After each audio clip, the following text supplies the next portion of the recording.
Glória ao nosso Senhor, ao nosso Deus. Que tempo especial, não é verdade?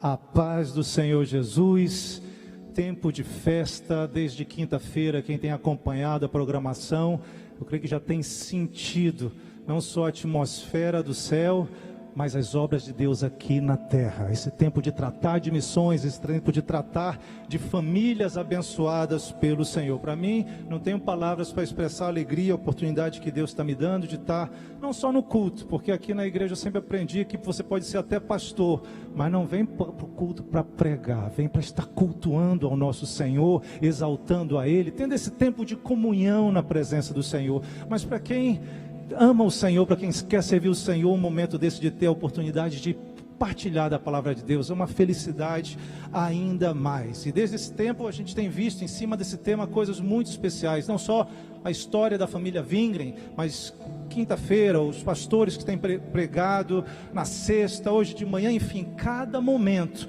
nos mostrando a importância do propósito de Deus com a família e de como Deus usa as pessoas para obra missionária, para conquistar. Particularmente, como eu falei no primeiro culto mais cedo, sou um grãozinho bem pequeno, parte da história dessa igreja, dessa multidão de grãos como areia do mar.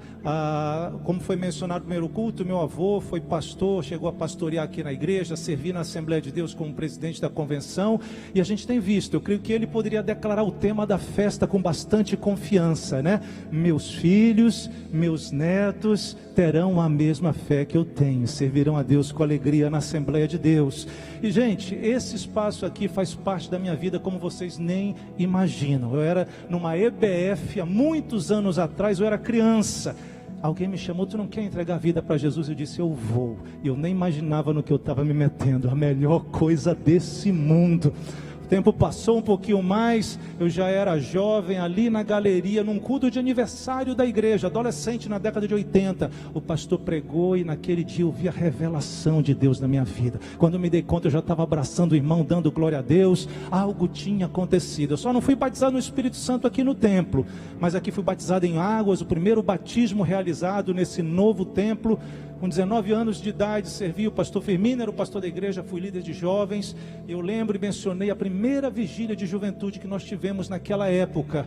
Já de manhãzinha, o pastor Azamor, que está lá no Rio agora, ele profetizou sobre aqueles jovens. Deus falou com ele que o orvalho de Deus descia sobre a gente como o orvalho descia sobre a terra. E ele teve uma visão de bandeiras. E daquele grupo de jovens que estava ali naquela vigília, hoje tem muitos que são pastores, outros que são missionários. É a obra de Deus se cumprindo. O mesmo Deus que chamou Gunnar Wingren e Daniel Berg, ele segue agindo nos nossos dias. E você é prova disso, porque a tua família tem sido alcançado, você conhece os milagres de Deus e Deus tem operado de uma maneira especial. A gente poderia falar muitas coisas, servi aqui na igreja com o pastor Samuel, Felipe, trabalhamos juntos também tempos atrás. A direção de Deus foi para ir para os Estados Unidos, estive cursando lá um tempo, aprendendo um pouquinho mais para servir a Deus, e já há alguns anos cooperando com o pastor Paulo Rosa numa igreja hispana. Parte do meu ministério ali é voltada para o grupo que fala espanhol, e também com um grupo de brasileiros na cidade de Los Angeles, ali na Califórnia. Tem sido uma alegria e saber que eu posso também fazer essa declaração, que a minha família segue servindo a Deus, que nesse templo meu pai foi velado e minha mãe a cada domingo ela senta mais ou menos por ali, ela já tem um lugarzinho cativo dela. Que alegria, eu me sinto privilegiado. Não sou ninguém importante, não tenho muita coisa, mas a graça de Deus está na minha vida como Ele está na tua vida. Nós estamos no verdadeiro Deus, na vida eterna. E o tema da igreja fala sobre família, está falando sobre essa fé geracional que produz bênçãos tremendas. E não somente a igreja agora, ela começa a pisar nos primeiros dias dos 110 anos de Pentecostes. A igreja entra em um novo ciclo, em um novo momento, ao mesmo tempo que o mundo que nós vivemos também entra num novo momento. Ninguém imaginava que nessa festa nós íamos estar assim mascarados, né? Eu não sei se você já teve a oportunidade, aquelas coisas que pregador gosta de fazer, de virar para a pessoa que está do seu lado e dizer: você está tão bonito nessa máscara hoje, apesar da tua máscara, você está bonito, porque Jesus é quem te dá beleza. Mas veja bem, um aniversário é um tempo... O aniversário é um tempo de mudança, e o mundo está num tempo de mudança também. E nós vamos tratar hoje justamente sobre essa transformação. E no momento em que nós estamos passando por uma mudança que impacta as nossas vidas, que impacta as nossas famílias, as nossas reuniões, a área profissional, a economia, nós podemos ir na Bíblia e verificarmos o que Deus tem para nós. Qual é a direção que Deus tem para nós? A Bíblia diz em 2 Crônicas 20:20, diz: crede no Senhor teu Deus, estareis seguros. Crede nos seus profetas e prosperarei. E hoje, apesar do meu ministério ser mais de ensino, hoje eu quero compartilhar uma palavra de Deus. Se você receber como uma profecia na tua vida, ela vai se cumprir, porque Deus é fiel. Eu vou te convidar para ir para o livro de Josué. Aí vai estar na projeção.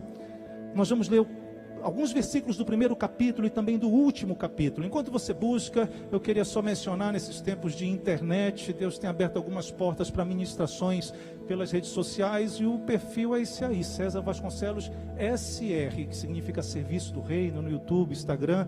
No dia que você tiver um tempo, vai ser uma alegria estarmos juntos também nessa área. Vamos ler a palavra do Senhor. Diz assim: Moisés, meu servo, é morto. Dispõe-te agora, passa esse Jordão, tu e todo este povo, à terra que eu dou aos filhos de Israel. Todo lugar que pisar a planta do vosso pé, eu vou-lo tenho dado, como eu prometi a Moisés. Ninguém te poderá resistir todos os dias da tua vida. Como eu fui com Moisés, assim eu serei contigo. Não te deixarei, nem te desampararei. Sê forte e corajoso, porque tu farás este povo herdar a terra que, sob juramento, prometi dar a seus pais.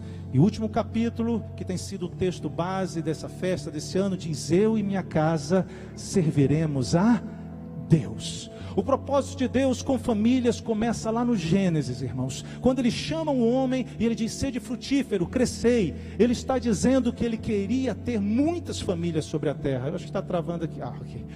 Ele queria ter muitas famílias sobre a terra. Deus queria ser o pai de muitos filhos, e esses filhos semelhantes a Jesus. No capítulo 3 de Gênesis, o homem cai, o homem peca, e Deus ali começa a agir para trazer redenção a essa queda. E Ele disse que da descendência da mulher, através das famílias que viriam, se levantaria um que esmagaria a cabeça da serpente e nos redimiria. Deus estava falando a respeito de Jesus. Capítulo 12 de Gênesis, Deus começa a chamar Abraão e faz promessas àquele homem, de maneira a começar a levantar uma nação. E entre as promessas que Deus faz, disse que ia abençoar Abraão, que ia tornar o nome dele grande, que ia tornar dele uma grande nação, e através dele seriam benditas todas as famílias da terra. Deus começa a fazer um chamado, e dentro disso, Deus fala que daria uma terra. Você conhece a história, os séculos passam, e quase mais de 800 anos depois, nós chegamos a esse momento em que o povo de Israel, no primeiro capítulo de Josué, ia passar por um momento de mudança também.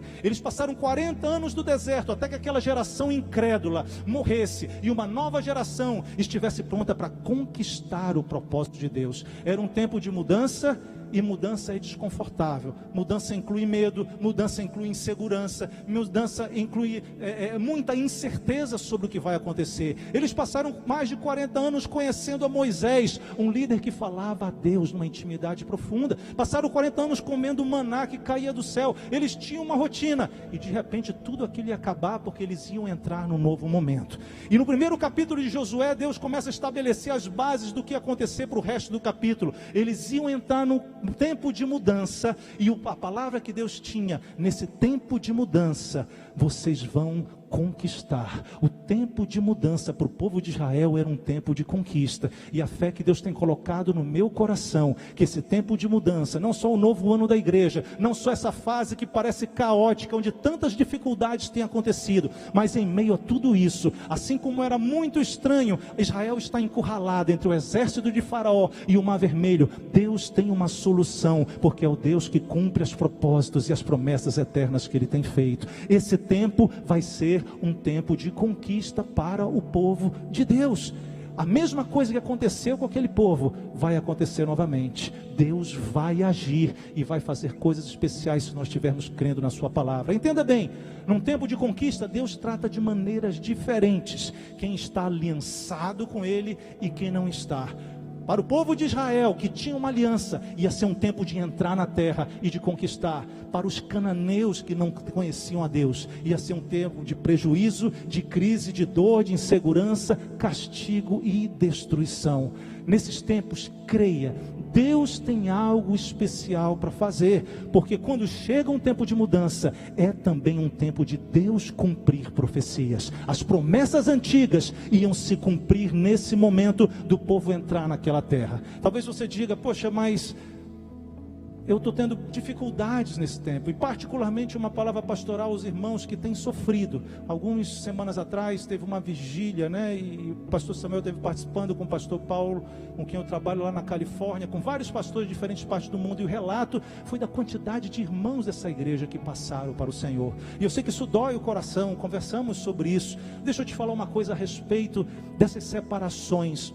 A palavra do Senhor nos diz lá em Salmo 116, verso 15, que para o Senhor, os seus santos, quando dormem aqui, é algo precioso. Se você tem tido dificuldade, ou talvez você perdeu alguém, deixa eu te falar, Deus conhece bem aqueles que dormem com o Senhor. O tempo é chegado e nós estamos consolados com Deus, que ainda a gente tem a dor da separação, nós temos uma esperança da vida eterna do que vai vir. Te consola com isso. E nós, os que ficarmos aqui, nós vamos avançar num tempo de conquista. Como é que a conquista acontece? Nós vamos tentar correr, porque os cultos têm, o tempo é um pouco limitado. A conquista acontece da seguinte forma: Deus começa a dar dicas e informações no primeiro capítulo. Ele diz: Josué, onde a planta do teu pé pisar, eu tenho te dado. A presença do povo de Deus garante conquista. O que isso significa? Esse pisar do pé significa a ação humana que é necessária para as coisas acontecerem na terra. O Salmo 115, verso 16 diz: os céus são os céus do Senhor, mas a terra Ele deu aos filhos dos homens. Deus quer agir aqui na terra através de cada um de nós. Jesus, quando ensinava a oração do Pai Nosso, Ele diz: seja feita a tua vontade aqui na terra como é nos céus. No céu é tudo uma maravilha, gente, tudo acontece segundo a vontade de Deus, mas aqui na terra é local de peleja, de dificuldade, e é a igreja de Deus que precisa conquistar os espaços para a vontade de Deus ser feita. É o povo de Deus que vai agir, como nós vimos. As pessoas estão com fome, é necessário uma ação humana, os irmãos que contribuem com a cesta, com os alimentos, os irmãos que vão entregar, as almas estão sedentas, é necessário alguém tomar uma ação, como tiveram os missionários suecos que vieram de um outro lugar do hemisfério norte para pregar o evangelho aqui. Existe uma necessidade de uma ação. Pense em termos da sua família. Existe uma necessidade de colocar o pé, de tomar ação relacionada à sua família. As coisas que têm sido ensinadas, o cuidado, a oração, o conhecimento da palavra, a dedicação de tempo. Queridos, existe algo que nós precisamos fazer para o Senhor Jesus ser glorificado. Ele mesmo disse: o meu Pai trabalha e eu também trabalho. Há trabalho para fazermos, há conquistas que precisamos fazer. E quando Deus está falando sobre pisar a planta do pé, Ele está falando sobre a ação humana que é necessário para conquistarmos. Essa igreja até hoje tem conquistado. Se você tem agido nesse ímpeto, nessa decisão de colocar o pé, de tomar ação segundo a palavra de Deus, tu vais conquistar, e a tua família também vai ser abençoada, e esse vai ser um tempo de conquista. Mas a conquista, o verdadeiro segredo dessa conquista, não é a ação humana.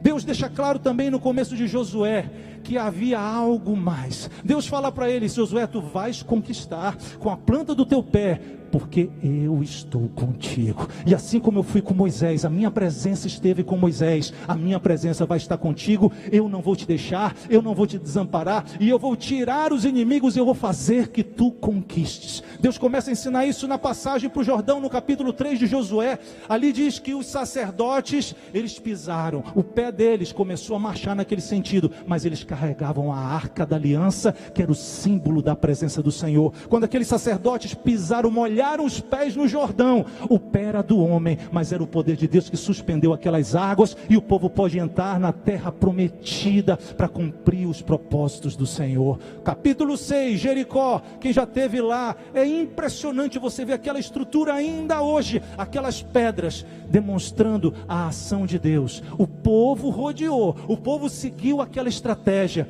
mas na hora, no 7º dia, depois das 7 voltas, eles estavam carregando a arca, a presença do Senhor, e o milagre aconteceu.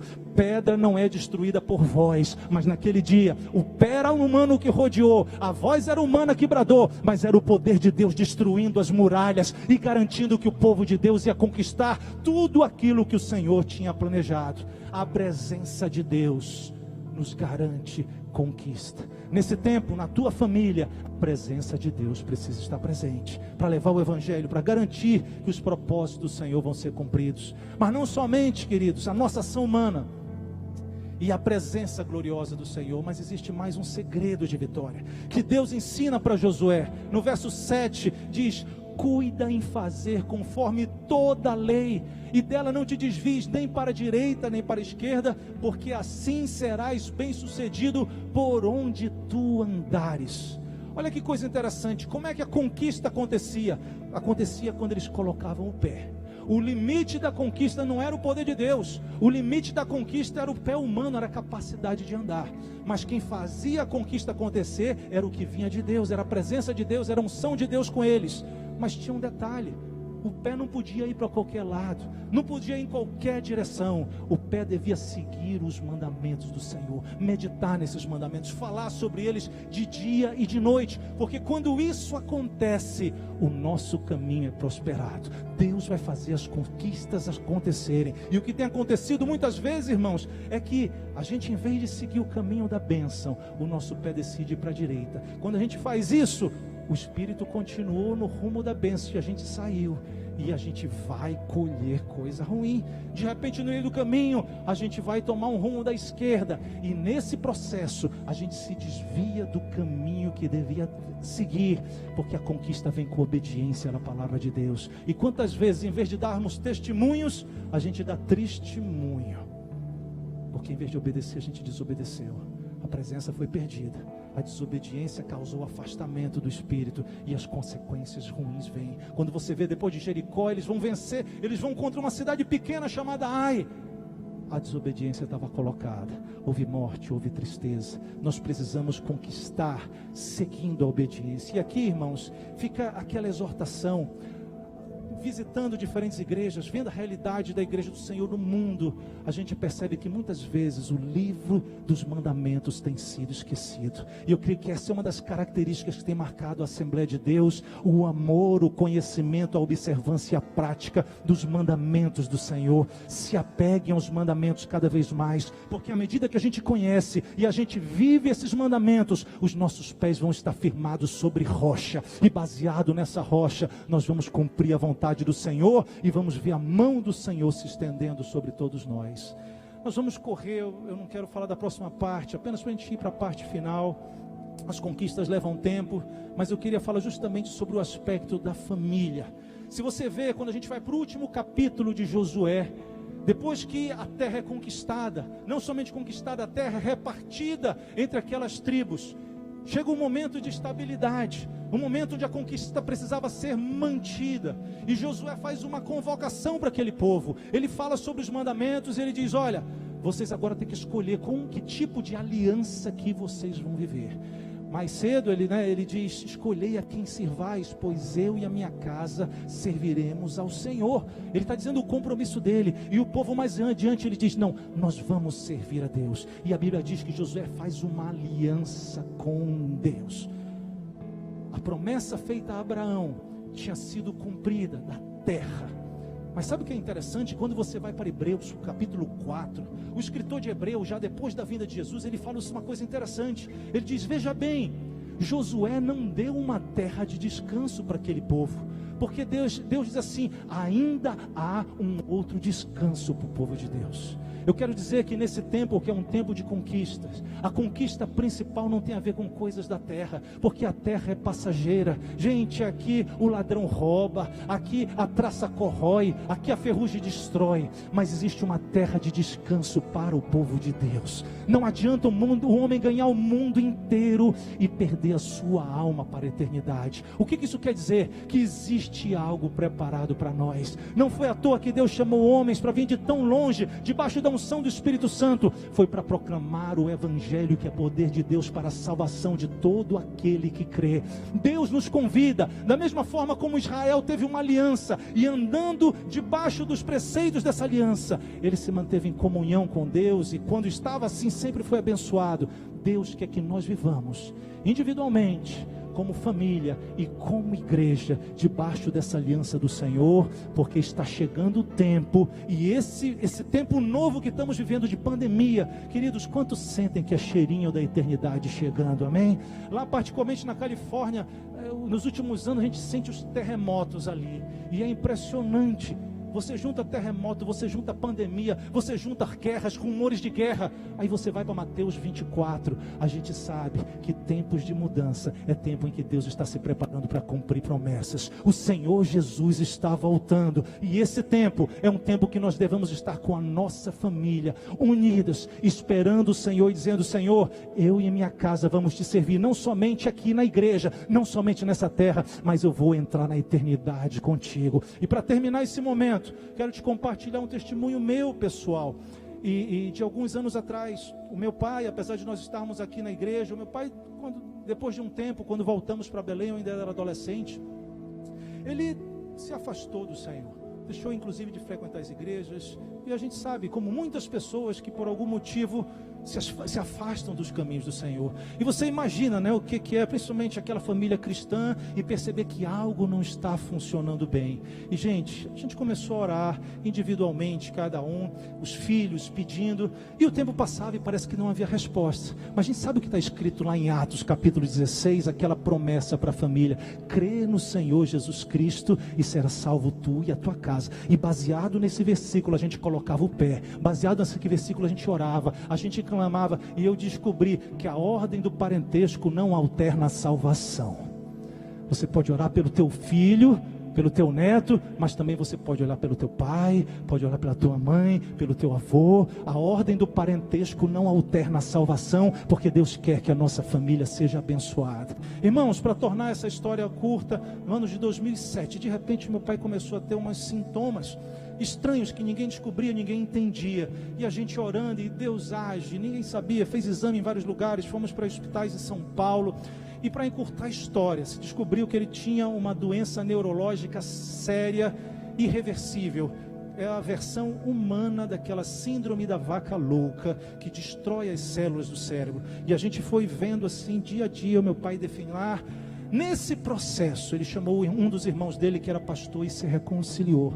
Nós tivemos a alegria de ver, pastor Samuel foi lá em casa, servia a ceia para o meu pai, reconciliado. Você já imagina uma alegria dessa? O Senhor respondendo, mesmo no meio da dor, o Senhor operando. O tempo foi passando, ele chegou a passar 40 dias na UTI, no mês de janeiro, ele faleceu. Mas olha só, como Deus tem interesse em que a nossa família esteja aliançada com o Senhor. O que eu estou te falando, se você está num propósito de oração pela tua família, siga firme. Olha o que aconteceu, meu pai faleceu às 5:30 da manhã, 6 horas da manhã, irmã Pérola, né? Muitos conhecem aqui ela, e tinha uma companheira de oração, que acordavam todo dia às 6 horas da manhã para orar, e o nome do meu pai estava naquele livro. E a gente ficou sabendo dessa história. No dia em que ele faleceu às 5:30, às 6, quando elas se acordaram, uma irmã disse para a outra: olha, o Senhor me falou que nós vamos tirar o nome de uma pessoa que está nesse livro de oração, porque essa pessoa já está com o Senhor na glória. O nosso Deus é um Deus que quer abençoar nossas famílias. O nosso Deus é um Deus que tem um propósito na tua família. Tua casa, teus filhos, teus netos vão servir ao Senhor. Tu vais servir ao Senhor, tu vais seguir abençoado. É um tempo de conquista, o mundo está com medo, mas tu vais confiar no Senhor, e o Senhor será fiel para te conduzir no meio das dificuldades. Enquanto vai haver loucura, você vai seguir caminhando na fé do Senhor Jesus. Eu te convido a ficar de pé nesse instante, e você vai dizer: eis-me aqui, Senhor, eis a minha vida diante de ti, eis a minha família diante de ti. Tu és fiel, Senhor, para fazer aquilo que o homem não pode fazer. E nessa noite, se existem pessoas aqui, ou você que está nos assistindo pela Rede Boas Novas ou pela internet, O Senhor está te chamando para entrar nessa aliança. Josué disse: eu e a minha casa vamos servir a Deus. E hoje é uma noite de marcarmos a conclusão dessa festa, proclamando bem alto. O Senhor vai ouvir a nossa parte da aliança, o diabo vai ouvir e saber que nós não vamos desistir. O nosso pé vai pisar firme, forte, sabendo que a presença do nosso Deus está conosco, e a obediência aos seus mandamentos vai nos direcionar a essa promessa. Eu e a minha casa serviremos ao Senhor, porque eu creio no Senhor Jesus Cristo. Eu e a minha casa seremos salvos. Eu, meus filhos e meus netos teremos a mesma fé. Levanta as tuas mãos aos altos. Se você estiver aqui nessa noite e precisa fazer uma aliança com Deus, eu quero te convidar a vir rapidamente, porque o nosso tempo já está terminando.